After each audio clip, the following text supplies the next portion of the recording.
Hey, welcome to the Screen Team. I'm Sabrina J, and my special guest today is Susie Cohen, and we are here to talk about some Christmas delights called, what's it called again? I think it's just the Grinch movie. The Grinch movie, the new one. The Grinch. They went back to animation. It's right there. There it is. This is going to be great. Oh, yeah. Okay, so this is your debut. This is my first review. And it won't be your last, trust me. It's an easy one. Yeah. Thankfully. Well, so we're here to talk about the movie. We're also hoping to give you an idea if it's something you haven't seen yet. What kind of movie is it? Is it something that's going to pique your interest? Do you want to spend the money to see it in a theater? Or do you want to wait until it comes out on DVD or, one of your favorite other shows or stations, like Netflix and Hulu. Streaming. Because we don't endorse any particular streaming at all. Netflix. Okay. So I haven't seen this movie. But you have. I have. And did you take your kids? I did. And how old are your boys? They are 11 and 9. 11 and 9. Okay. Mm-hmm. So did they relate to... Have they seen the others? Yes. Which others? Oh, yes. There's like the Jim Carrey one. They've seen all of them. And then the traditional one. The first and original and best. Okay. Yes. Are there any other versions? I don't think so. I thought that there was one where like the Grinch was like super young, but I don't. Oh, I don't know. Maybe I don't know. I saw that in a coloring book once. Oh, okay. Yeah. Anyways. Okay, so you took your boys, and so first of all, did you take the boys because they wanted to see it, or because you wanted to see it? No, they wanted to see it. So I had zero expectations for it. Uh-huh. Which I think helps. Yeah. Because, if you go in thinking it's got to be this way, it's got to have this, it's got to have that, you're going to be disappointed. Oh, okay. Just in movies in general, like, it's got to have this, it's got to have that. Which happens a lot. And you put your own expectations on it, and you don't allow yourself to just go in and enjoy the ride. And be entertained. Okay, so you went in willing to just be entertained for their sake. For their sake, yes. Okay, so how'd it go? I was pleasantly surprised. Yeah? It was really good. I need to geek out a little bit. Like, okay, the opening credits, you're kind of going through the town and over the mountains and everything, and it's like you're on a toboggan in the snow. And that was, I think, a really nice touch to kind of get you into the mood. Yeah, into the mood of like Christmassy and playing in the snow and things like that. And I also need to geek out about the snow in general.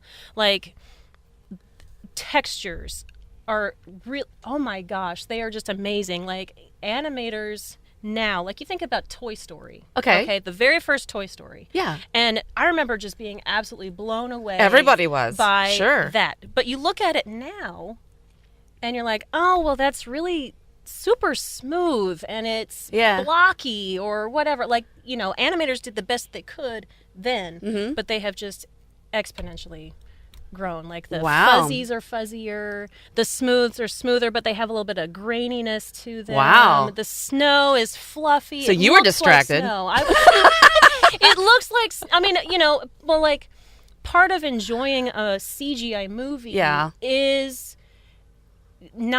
being drawn into it.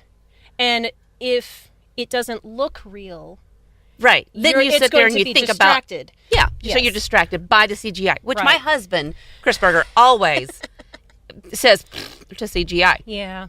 But we love a lot of movies that it's in, so we're really kind of two-faced about it. Yeah, well, anymore. Yeah. You can't watch a movie without it. But anyways, so and they do a really great job. The animators do a really great job of including those Seussian characteristics of, like, the swirly fur. Sure. It so looks they like were the truffula trees. Yeah, it's true to Seussian type characteristics. It's also true to the original animators' characteristics, because the original animator for the cartoon was the same guy that did Looney Tunes. Right. It has that touch. It has that touch to it. So it's a fingerprint. Yes. But as far as like the animation, it's more like the storyboarding. The things that the Grinch does in the movie remind me a lot of Wile E. Coyote. Nice. And it's fantastic. Like, it's a really, really nice touch. So I really think they do a really great job of blending those Seussian things, the new animation and then also drawing from those Looney Tunes cartoons to make it into this just really fun. So when you say the movie. Looney Tunes, are you referring not only to its appearance but its behavior? Because Looney Tunes was never designed for kids, not originally. True. Yes. So does it reach both your boys and your absolutely. Intelligence level? Not to say anybody's stupid. That I'm much just like, far above. I mean, let's be honest. You know how it is. So, like, kids will get certain stuff, and then parents will be like, "Oh, I got that," and not the kids. So does it reach it on both levels? I don't think there are necessarily levels to Okay, this. good. Well, that's good. It's just fun little gags and fun humor and awkward conversations with, because like he's got a quote unquote neighbor who's, down the mountain from him. But, he claims this guy, he's all super fuzzy, a super big, fat, fuzzy who, and I forget what his name is. Anyways, he is like, really, he believes that the Grinch is his best friend. Oh, a little naive. But like, it's so funny. And that's another thing. The characters they pop. Okay. Like the Cindy Lou Who character in the original cartoon is subtle, very meek, but unforgettable. She coos like a dove. This is not the Cindy Lou Who that we all remember. She's spunky and she's feisty and she's adventurous, and I think that really plays well into the storyline that they've created. Nice that the Grinch goes on. And Cindy Lou in her own story of what she does. I don't want to ruin it. Yeah, no, and that's okay. But I'm intrigued. Yeah, because of for being someone who hasn't seen it yet. Yeah. I'm interested in the differences.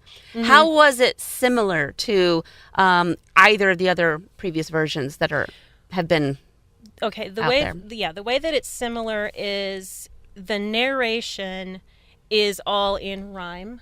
Okay, it's not all, the Seussian dialogue that we're used to, but different phrases are kind of peppered in throughout the narration. Familiar phrases? Yes. Okay. From the actual original text. Yeah. Okay. From the actual book.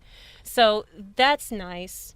And then, what was your question? How is it similar? How is it similar? Are there any similarities? Yes. Okay. Yes. Okay. So and then there's also like little moments within the movie that are just kind of passing moments. It's not specifically highlighted, but it's there. Like the Who feast. Okay. They'll feast and they'll feast. That's in the movie too. Sure. But it's more like a recollection for the Grinch. So that's in there, and the giant Christmas tree is in there. Oh my gosh, and it's hilarious.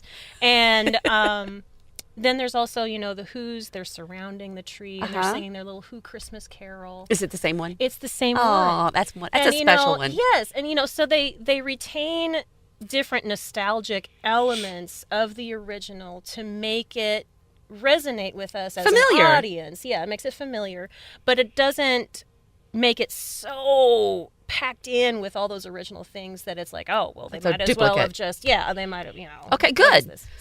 So aside from the cinema effects and the characters, you've outlined a few of them that you liked most. How do you feel this will do as a holiday feature that will continue on? Will it compete with the original? Because let me tell you, first of all, my opinion of the live action one with Jim Carrey, not a super duper fan. And I think that was kind of a general consensus. Yeah. Well, okay. I think that the where they failed at the Jim Carrey one is, number one, they tried too hard. He tries too hard. Well, and it's Jim it's Carrey. It's a him thing. Yeah, well, Jim Carrey, he's doing his job. He's doing Yes. exactly what he was paid to do. He does his rubber face with a rubber mask on. Yeah. And you know as well as I do that whenever you include latex into anything, it diminishes the expression that comes across. So whenever you have a bunch of people walking around with little Who noses, that is distracting.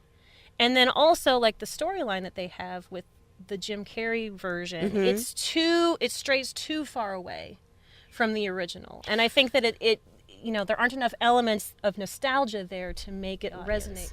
Well, I'm looking forward to this version. And I'm going to say, I need to go see it in the theater, or do I need to wait till it comes out? I would see it in the theater. Yeah? Like, I would go again, honestly. It's a really cute movie. It's a really cute movie.